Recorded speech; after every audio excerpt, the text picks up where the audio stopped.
Good morning guys, hope you're having an amazing day. It is Pink here. A couple weeks ago I posted a video about Singapore's Chinatown where we explored the food options there, and a lot of you guys commented that there were actually a lot more foods that I didn't try, and I pointed out in that video that if there was enough interest I would be doing a part 2. This is that part 2 video. We're gonna head back to Chinatown. We're gonna explore all the different food options available there. I'm super excited. There are so many places that I'm going to go in this video.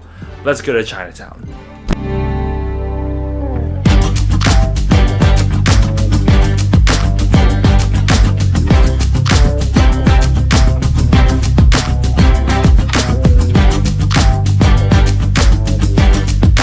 First stop of the day, and here in Chinatown we had to go to Lim Market, and I'm super excited because there is a stall that has been on the Michelin guide for 4 years in a row.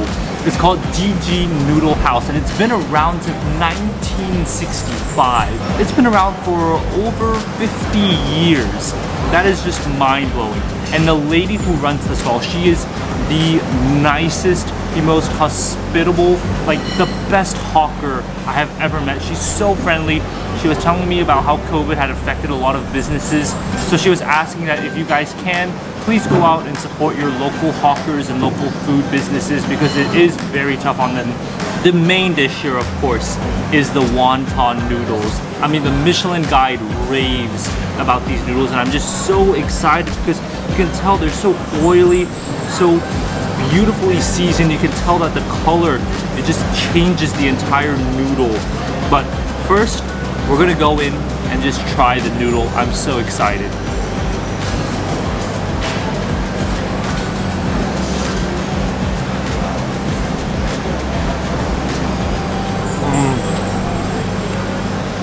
I don't think it gets better than that.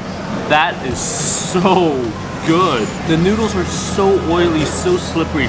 They're really nicely done. They're super bouncy, super springy, but oh my god, the coating on the noodles. You have the saltiness, you have a little bit of that, like a little bit of a hint of spiciness, but that oil, the lard, that sort of pork fat, you can tell they lathered it on those noodles, and I love that. I'm gonna go in for their char siu, which is their roasted barbecue pork.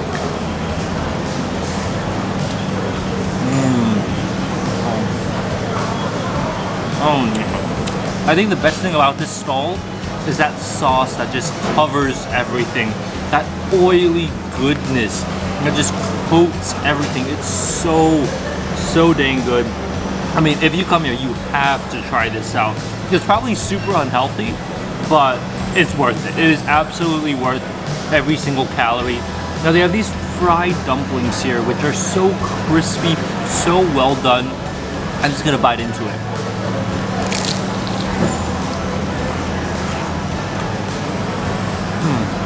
To begin with, the batter, that skin, super thin, super crispy.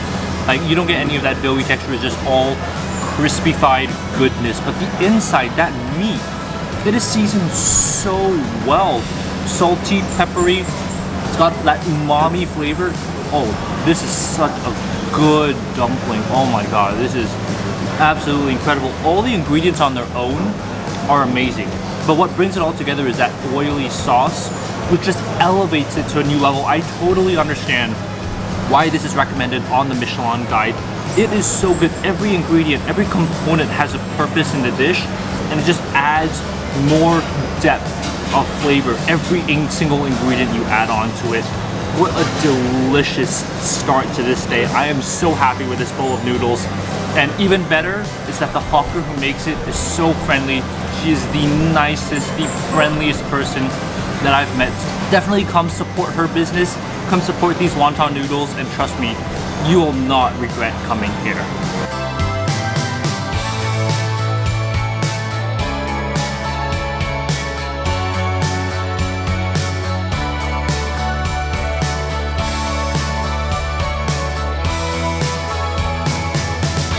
Alright, that was a delicious wonton mee, but I'm very excited for the next dish we have. It's from a stall called Aheng chicken curry noodle, and they're once again mentioned on the Michelin guide.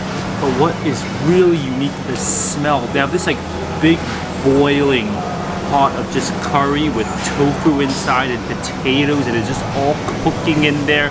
You can just tell, oh my gosh. I mean, if you're looking at the dish, you can see that there's many ingredients. There's chicken on top, of course. They have some of that tofu sponge, which is soaking up all that juice. On the bottom, there's noodles. And in the sauce, of course, there's potatoes. But I'm just gonna go in and try that sauce out first. It actually looks pretty watery, so I'm not sure what the flavor is gonna be like. Oh. Don't judge a book by its cover, and don't judge a sauce by its look. It is packed with flavor. First thing you get is that spiciness. It is so spicy. Wow. Next thing you get is that hint of like that coconut flavor, and you can smell the coconut just by when you go near the stall. You can just smell all the coconut milk they put into that. But it's got a bit of like a sour tinge as well, but more spicy than it is sour. Oh, that is such a complex, delicious sauce. I mean, of course, when you look at it, it looks really watery, but damn, that sauce really pulled through. That is completely not what I expected. Next, we're gonna try the noodles. As you can see, I had the small white vermicelli noodles. You can choose between the yellow noodles, the thick white noodles, or the vermicelli. I chose with the vermicelli noodles. Let's go ahead and try this out.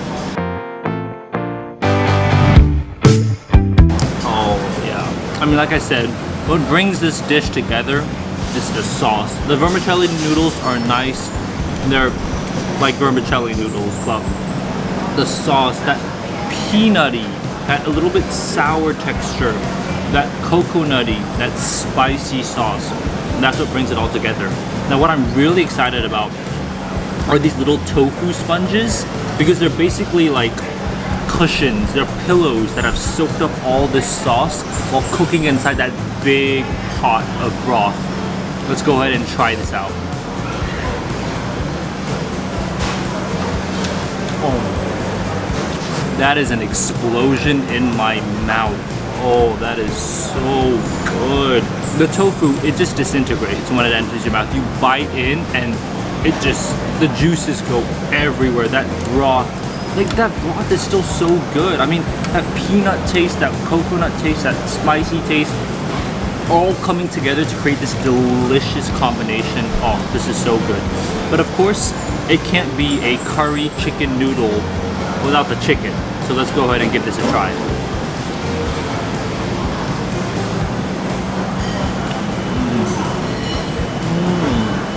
It's not the most tender piece of chicken out there, but it is a pretty good neutral chicken. The point of the chicken is for it to soak in that sort of curry broth so that it absorbs all that curry flavor. I mean, it's a good chicken, it's a soft chicken. It's not the most tender chicken I've ever had, but it is definitely a good chicken. Overall, this entire bowl, $5, but I think absolutely worth it. Come here for the broth. I mean, you look at the broth, it looks watery, but the flavor will just blow you out of your mind. This is so good. We're gonna go to one more stall.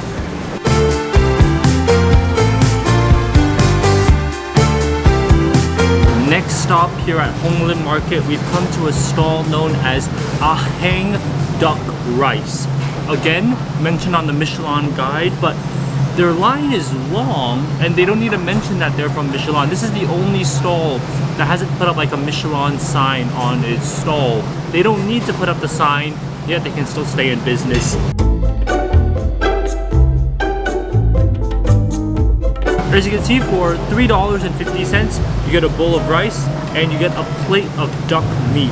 And the duck, it just looks so tender. All these pieces soaking in this soy sauce. Let's try this out.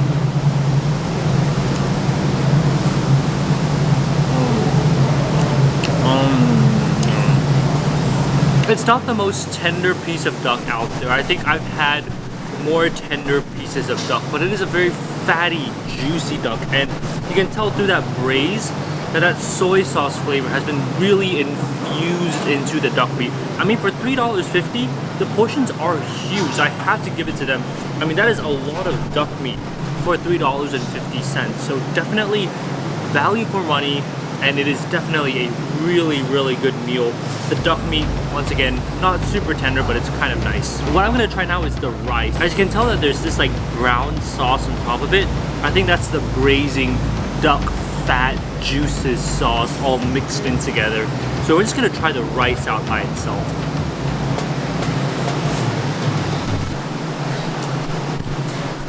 Oh, that has a strong herbal flavor, which I'm sure that they infused when they were cooking the duck, but wow, that sort of like Chinese medicinal herbal flavor, really, really, really strong. Wow, that is such a deep flavor to have. I mean, for $3.50, I don't think you can find a better deal anywhere else. So definitely come here, give this a try. Highly recommend this place.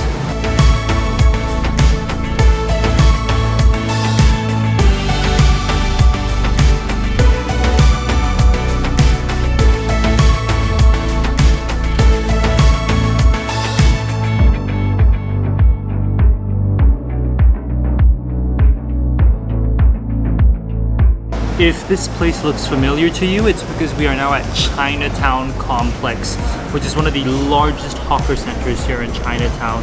And we've gone to a stall that is called 中国拉面小笼包, which translates to Chinese ramen and soup dumplings. Their soup dumplings are famous. I mean, there is such a long line for these soup dumplings, and they've also been on the Michelin guide. They participated in the Michelin Street Food Festival, so they're very well known. The owner of this little shop actually migrated from China, and he worked at restaurants in Shanghai and Shenzhen. And the broth for this soup dumpling takes 12 hours to make. So I am so excited. I mean, the amount of energy and time and effort into making these dumplings, I cannot wait anymore. We've got to go ahead and try this out. I'm just gonna lift one up, and then I'm going to put it in the vinegar sauce. All right, let's give this a try.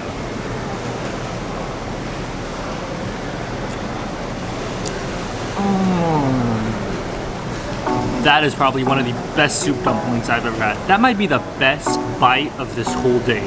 The soup, it's not that much. There's not actually that much soup inside the dumpling, but the little soup that they have in the dumpling, it's so sweet. It's like a nectar of a pig almost. It's like porky sweetness, umami meaty flavor, but it's just so good. And paired with the vinegar, because of the fattiness from the sauce, it just helps to cut down on that fat. If you watched last time when we went to Chinatown, we went to People's Park and there was this soup dumpling that was really good. And I will say that soup dumpling had more broth than this soup dumpling, but I'm still gonna have to give it to this one because this soup dumpling is so sweet. It's like that porky sweetness. I don't know how to describe it to you. It's just so well seasoned, so well marinated. The pork itself is nice, but you can tell that these dumplings are really small, whereas the ones we had over at People's Park were really big dumplings. So because these dumplings are smaller, there's obviously less soup inside, but still so well done. The skin is really delicate. It's just a small little layer of skin, but wow, that is amazing. If you're in Chinatown, you have to come get those soup dumplings. They are just so good. That broth, oh my god. I'm glad I got 2 of these because with just one, I wouldn't be enough. The minimum order is to have 10 soup dumplings.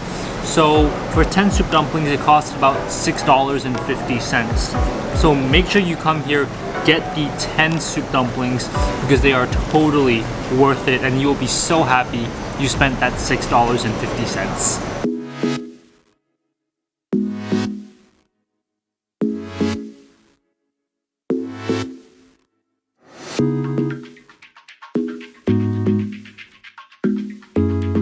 We've come to Maxwell Hawker Center, which if you watch my videos, you know I come here very frequently.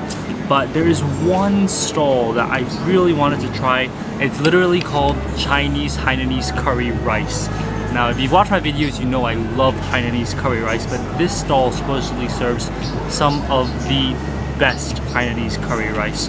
So what I got here was the pork chop and the fried egg. But I mean, you can tell the curry sauce itself, it's like an orangish color as usual. What I'm gonna do first, I'm gonna put some of that curry with the rice and just try it out. Ooh. Oh. First, let's talk about the texture. The curry sauce is really sticky. That is not what I was expecting at all. It's a little bit sticky, a little bit like gooey almost, but it is sticky. The flavor of it, it's much saltier than I expected. It almost has like a salted fish sort of flavor to it. Oh, that is very, very bizarre to me. That's not like any other Hainanese curry rice I've had before. Sticky, salty. Yeah, that is an interesting texture. Of course, we have to go for the pork chop. It's fried, super, super crispy. Let's give this a try. That's the star right there. Super salty, crackling, crispy pork chop. Batter is super thin, but oh, that crispiness and the saltiness flavor. Oh, that is so good. That is really, really salty goodness right there. Next, we gotta go in for the egg, which you can tell it's so crispy. It is like fried until the sides are just so crispy. Let's try it out. I love that it tastes more like oil than it does egg. It is so crispy, fried. You can tell on the outside it's like this crispy little layer. It's not even egg white anymore. Oh, this whole plate, $3. Totally worth it. The pork chop, must get. The sauce is a little bit weird for me. It's like a sticky, salty flavor, but overall, really, really good. Highly recommend. If you are in Maxwell, out of the many things that I have shown on this channel, this is one that you can definitely come here and try. We're gonna finish this up, and then we're gonna go get a little bit of a sweet dessert for the end of this video.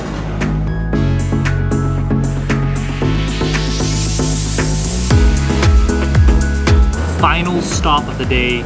We are back at Chinatown complex, and there's this stall which I've always wanted to go to for a long time, but every time I've come, they've been closed, and it's finally open today. It's called 115 Chinese Desserts. Now, these Chinese desserts are like soups. So they have a lot of different soups. They have sesame paste, they have almond paste, walnut paste. They have many different desserts you can try here. I went for the classic. I decided to mix sesame along with almond. So the white portion you see is almond, the black portion is sesame. We're first gonna go in, we're just gonna try the almond paste. Oh, my favorite, my go-to is always almond paste because it's just so sweet, so nice. It's that, I love that almond flavor it has, and that's why I always choose it.